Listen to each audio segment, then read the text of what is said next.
तो बात है मेरी क्लास 10th की, जब मेरा एक दोस्त हुआ करता था जिसका नाम युवराज था, और युवराज को एक लड़की बहुत ज्यादा पसंद थी जिसका नाम हर्षिता था। मेरे को जब भी मिलता था कहता था, यार हर्षिता बहुत ज्यादा पसंद है, आई लाइक हर्षिता, मैं उसके साथ डेट पे जाना चाहता हूँ, I want to go on a date with her. तो मैंने कहा था भाई अच्छी बात है, जाना चाहता है तो बोलता है यार जाके मेरी बात करवा उससे, तू उसको बोल कि मैं उसके साथ डेट पे जाना चाहता हूँ।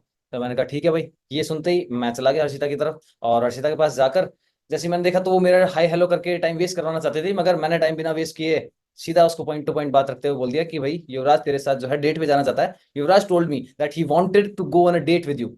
इतना कहते ही हर्षिता सोचने लग गई, और थोड़ी देर सोच विचार करके उसने मुझे कहा कि देख मैं तो नहीं जा पाऊंगी, उसको कह देना किसी और के साथ जाए, आई लाइक समवन एल्स, मैं किसी और से प्यार करती हूँ, आई लाइक समवन एल्स, तो मैं नहीं जा पाऊंगी। अब मैं तो चमक गया, मैं क्या करूँ अब भाई, अब उसको तो जाकर जवाब तो देना पड़ेगा कि कैसे क्या हो गया। मैं गया युवराज के पास, उसको जाकर मैंने बताया कि यार हर्षिता तो तेरे साथ नहीं जा सकती, और वो तो तेरे को प्यार भी नहीं करती, वो किसी और को पसंद करती है। Harshita said that she liked someone else. तो इतना सुनते ही युवराज तो बहुत ज्यादा दुख में हो गया, डिप्रेशन में चला गया, और फिर रोने लग गया। खैर, होता है, होना भी चाहिए, अभी नहीं होगा तो कब होएगा, सीखने को मिलेगा। खैर युवराज के साथ हुआ जो हुआ, bad for Yuvraj but good for you all, क्योंकि मेरा नाम है राहुल, नाम तो सुना ही होगा। चलो एक बार फिर से स्टोरी पर मूव ऑन करते हैं और देखते हैं असल में स्टोरी में हुआ क्या। तो स्टोरी में असल में सबसे पहले ये हुआ कि युवराज ने मुझे कहा था कि आई लाइक हर्षिता, मुझे हर्षिता बहुत पसंद है, और I want to go on a date with her. तो स्टेटमेंट को एज इट इज देखें, जैसा युवराज ने कहा, तो उसने क्या कहा, युवराज ने राहुल से कहा, क्या कहा, युवराज सेड टू राहुल। युवराज ने राहुल से कहा, यही तो कहा, युवराज सेड टू राहुल। क्या कहा, अब अपन उसको इन्वर्टेड कॉमा में कोट करके लिखेंगे कि I want to go on a date. क्या कहा कि मैं डेट पर जाना चाहता हूं। बात किसकी हो रही थी, हर्षिता की बात हो रही थी। कौन जाना चाहता था, युवराज जाना चाहता था। तो उसने एज इट इज मुझसे क्या कहा था, Yuvraj said to Rahul I want to go on a date, ये कहा था। अब इस सेंटेंस को अगर अपन गौर से देखें तो अपन क्या देख सकते हैं कि किसी ने किसी से कुछ कहा। कौन थे, युवराज ने कहा, किससे कहा, राहुल से कहा। बीच में आ रहा है सेड टू। किसी भी सेंटेंस में कभी भी सेड टू, सेज, ये सब देखने को मिला, या सेज टू देखने को मिलता है, तो उससे पहले जो भी चीज होगी उसको तो हम सब्जेक्ट बोलेंगे, और इसके बाद जो भी चीज होगी उसको हम ऑब्जेक्ट बोलेंगे। ठीक है, सब्जेक्ट बोल देंगे, ऑब्जेक्ट बोल देंगे, मगर ये चीज है क्या। सेड टू ले लो, सेज टू ले लो, सिर्फ सेड ले लो, सिर्फ सेज ले लो, इसको कहा जाता है रिपोर्टिंग वर्ब। क्या बोलेंगे, रिपोर्टिंग वर्ब। अभी के लिए मैं इसे सिर्फ आर वी लिख रहा हूँ, रिपोर्टिंग वर्ब। तो रिपोर्टिंग वर्ब से पहले जो भी चीज आएगी उससे हम क्या बोलेंगे, रिपोर्टिंग वर्ब का सब्जेक्ट, और रिपोर्टिंग वर्ब के बाद जो भी चीज आएगी उससे हम कहेंगे रिपोर्टिंग वर्ब का ऑब्जेक्ट। ये तो बात हो गई सेंटेंस की शुरुआत की पार्ट की। इसके बाद जो इन्वर्टेड कॉमा में हमने कोट करके लिखा था, I want to go on a date, इसकी अगर हम बात करें, इस पूरे सेंटेंस को जो इन्वर्टेड कॉमा में कोट हो रखा है उसको हम बोलते हैं रिपोर्टेड स्पीच। तो हमें रिपोर्टेड स्पीच पता लगा, वो चीज जो किसी ने एज इट इज डायलॉग में कही थी, वो जो कि अपन ने कोट कर रखी है। उससे पहले जो पार्ट था उसके अंदर बीच में है रिपोर्टिंग वर्ब, जैसे कि सेट टू। उससे पहले जो भी पार्ट आया उसको हम बोलेंगे सब्जेक्ट, और उसके बाद जो पार्ट आया उसको हम क्या बोलेंगे, ऑब्जेक्ट। तो यहाँ पर बेसिकली हुआ क्या, सब्जेक्ट सेट टू ऑब्जेक्ट, कि I want to go on a date. I hope इतना आपको समझ में आ गया होगा। ये एक एग्जांपल है डायरेक्ट स्पीच का। डायरेक्ट स्पीच का मतलब क्या, डायरेक्ट स्पीच मतलब वो जब किसी एक पर्टिकुलर व्यक्ति ने किसी दूसरे से कुछ कहा और उसको अपन उसी के वर्ड्स में एज इट इज कोट करके लिख दे बिना किसी मॉडिफिकेशन के, ऐसी चीजों को अपन क्या बोल सकते हैं, डायरेक्ट स्पीच। तो डायरेक्ट स्पीच अपन इस एग्जांपल से समझ सकते हैं कि युवराज ने जब राहुल से कहा था कि मैं उसके साथ डेट पे जाना चाहता हूँ, I want to go on a date, तो ये बात हो गई हमारे डायरेक्ट स्पीच की। डायरेक्ट स्पीच की सिमिलरिटी समझने के लिए आप क्या समझ सकते हैं कि उसमें कोटेशन मार्क्स देखने को मिलेंगे, और एज इट इज जो स्टोरी थी, जो भी बात थी, वो आपको देखने को मिल जाएगी। तो ये था हमारा डायरेक्ट स्पीच। इसके बाद अगर हम स्टोरी पर मूव ऑन करें तो हमने आगे देखा था कि राहुल यानी कि मैं, युवराज की बात मानकर मैं किसके पास गया था, मैं गया था हर्षिता के पास। हर्षिता के पास मैंने बात करी, हाय हेलो होने के बाद उसने मुझे हाय हेलो करा था। उसके बाद हमारी बात होती ही मैंने उसे क्या कहा, बातचीत टालते हुए, कि युवराज ने मुझे कहा है कि वो तेरे साथ डेट पे जाना चाहता है। क्या कहा था, Yuvraj told me that he wanted to go on a date. Yuvraj told me that he wanted to go on a date. अब इस सेंटेंस में हम अगर देखें तो इसमें मैंने क्या करा, मैंने हर्षिता को मैसेज कन्वे किया। कौन सा मैसेज, जो युवराज ने मुझे कहा था। युवराज ने मुझे कहा था, वो मैसेज मैं किसको कन्वे कर रहा हूँ, हर्षिता को। तो उसमें मैंने चेंजेस किए हैं।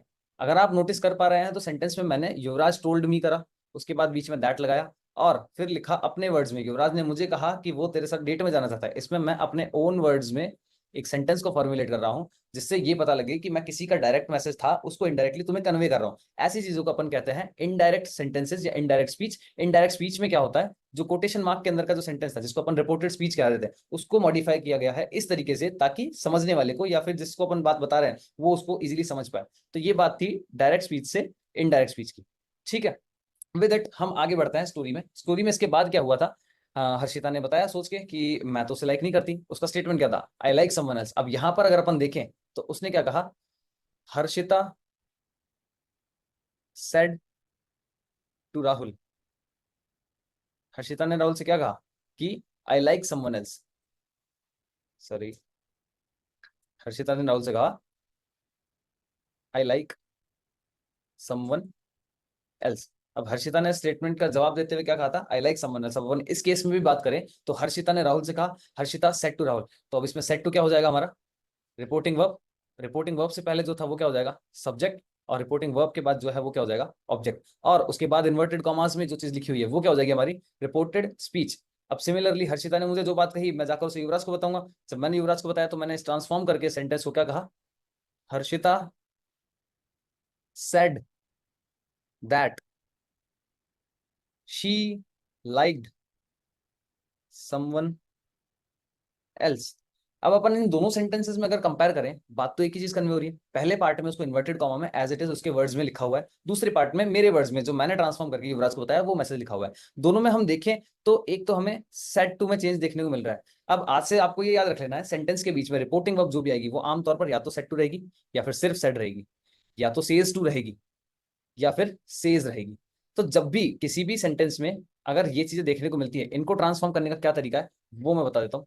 अगर कभी भी सेड टू देखने को मिले किसी भी सेंटेंस में तो हमें उसे क्या कर देना है, टोल्ड।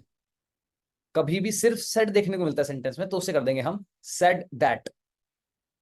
इसके अलावा कभी सेज टू लिखा हुआ मिलता है तो हमें उसे ट्रांसफॉर्म करके क्या कर देना है, टेल्स, और सिर्फ सेज लिखा हुआ है तो सेज दैट। ये तो बात हो गई हमारे कनेक्टर्स की, जो कि हमारे रिपोर्टिंग वर्ब थे, जो कि बीच में आ रहे थे सेंटेंस के सब्जेक्ट और ऑब्जेक्ट के बीच में। इसके अलावा अगर आपने नोटिस किया हो तो यहाँ पर आई है। आई किसके बारे में था, हर्षिता के बारे में था। वो बता रही थी कि मैं किसी और से प्यार करती हूँ, मैं किसी और को पसंद करती हूँ, मैं उसके साथ डेट पे जाऊंगी। तो इसको जब ट्रांसफॉर्म किया था तो सेंटेंस में क्या लिखा था हमने, that she liked someone else. She liked someone else में आई को चेंज करके हमने क्या कर दिया, शी लाइक को चेंज करके हमने क्या कर दिया, लाइक्ड। उसके अलावा सेंटेंस को एज इट इज छोड़ दिया, इन्वर्टेड कॉमास को हटा दिया और बीच में दैट इंसर्ट कर दिया। तो अगर अपन इसको और समझना चाहें विद डिटेल तो एक सेंटेंस को जो कि ये था, हर्षिता सेड टू राहुल, क्या कहा, इन्वर्टेड कॉमा लिखेंगे, I like someone else. Harshita ने राहुल से कहा था कि आई लाइक समवन एल्स। इसी को जब ट्रांसफॉर्म किया तो क्या कहेंगे, हर्षिता। अब बताओ सेट टू से क्या हो जाएगा, रिपोर्टिव वर्ब जो थी सेट टू उसको चेंज करेंगे तो क्या हो जाएगा, टोल्ड। हर्षिता टोल्ड राहुल, हर्षिता ने राहुल से क्या कहा, दैट। आई चेंज होगा, शी, लाइक चेंज होगा, लाइक्ड, बाकी as it is someone else. तो सिमिलरली कुछ रूल्स हैं जिसके हिसाब से हम इन सभी को चेंज करेंगे, और जो डायरेक्ट स्पीच में दे रखा होगा उसको हम इनडायरेक्ट स्पीच में लेकर जाएंगे। उसको ध्यान रखने के लिए हमें ये चीज पता होनी चाहिए जो यहाँ पर हो रही है। फर्स्ट पर्सन आई जो यहाँ पर आया वो चेंज करा हमने शी में। शी में चेंज क्यों करा, क्योंकि जब भी किसी भी सेंटेंस में आपको फर्स्ट पर्सन देखने को मिलता है, फर्स्ट पर्सन का मतलब आई या फिर वी, किसी भी सेंटेंस में फर्स्ट पर्सन देखने को मिलता है डायरेक्ट स्पीच में, उसको अपन सब्जेक्ट के अकॉर्डिंग चेंज कर देते हैं। सब्जेक्ट के अकॉर्डिंग चेंज करते हैं तो सब्जेक्ट हमारा यहाँ पर क्या है, हर्षिता। हर्षिता लड़की है, फीमेल है, उनके लिए अपन क्या यूज में लेते हैं, शी। दैट इज वाई यहाँ पर हमने क्या किया, शी। और उसके अलावा कभी भी किसी सेंटेंस में V1 वर्ब की फर्स्ट फॉर्म यूज में ली जा रही है तो उसको अपन चेंज करके क्या कर देंगे, वर्ब की सेकंड फॉर्म। सिमिलरली और भी कई रूल्स हैं जिसके हिसाब से हमें चलना होता है। जैसे फॉर एग्जांपल अगर मैं कहूँ किसी सेंटेंस में आपको दिखता है is am are plus V1 ING, अगर ये वाला फॉर्मेट दिखता है जैसे he is running in the field, अगर ऐसा कुछ देखने को मिलता है उसको हम ट्रांसफॉर्म करके किसमें चेंज कर देते हैं, was were plus V1 ING। उसको हम ट्रांसफॉर्म करके क्या कर देंगे, was were plus V1 plus ING। तो सिमिलरली इसी तरीके से हमने समझा कि कैसे इस कहानी में डायरेक्ट स्पीच से इनडायरेक्ट स्पीच में बातें ट्रांसफॉर्म हुई with the example of Harshita, Yuvraj. I hope जितना मैंने आपको पढ़ाया आपको बहुत अच्छे से समझ में आया होगा। ये टॉपिक और भी ज्यादा डिटेल में है, और सिमिलरली एसएससी का हर एक टॉपिक मैंने पूरा तरीके से डिटेल में प्रिपेयर किया है आपके नेक्स्ट 15 डेज के कोर्स के लिए। तो आ जाओ फिर ज्वाइन कर लो, मिलते हैं आपसे क्लास में।